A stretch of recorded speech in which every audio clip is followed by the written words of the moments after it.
જે વ્યક્તિ પોતાની ભૂલો માટે પોતાની સાથે લડે છે તેને ક્યારેય કોઈ હરાવી શકતું નથી. કલમ પણ કમાલ છે, પોતે ખાલી થઈને બીજાની જિંદગી લખતી હોય છે. બેઠક રૂમ સારો નહીં હોય તો ચાલશે મિત્રો, પરંતુ આવકાર સારો આપશો તો ઝૂંપડી પણ બેઠક રૂમથી કમ નથી. રામ માટે સબરીની ઝૂંપડી શ્રેષ્ઠ મહેલ જ હતો. ઇજ્જત રૂપિયાની નહીં, તમારા વ્યવહાર અને વર્તનની થાય છે. 5 માણસ તમને રૂપિયા જોઈને નહીં, તમારું વર્તન અને વ્યવહાર જોઈને આવકાર આપશે. પોતાના અંતરનો અવાજ સાંભળશો તો ક્યારેય તમને બહારનો ઘોંઘાટ પરેશાન નહીં કરે. એકબીજા વિશે બોલવાને બદલે એકબીજાની સાથે બોલો, બધી વાતો સરળ થઈ જશે.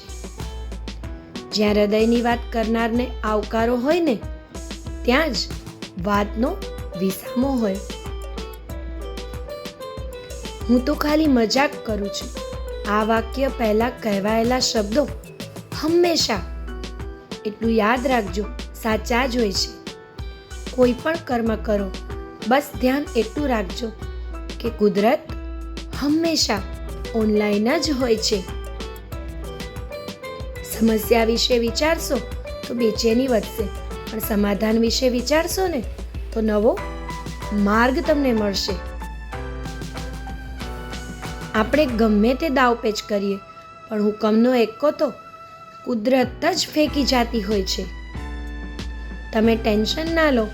જે લોકો એમની ભૂલ નથી માનતા ને, એમને સમય મનાવી જ દે છે. આપણા દર્દનું કારણ કોઈને સમજાવવું પડે એના કરતાં નાનકડી સ્માઇલ આપીને દર્દ છુપાવી લેવું વધારે સારું છે.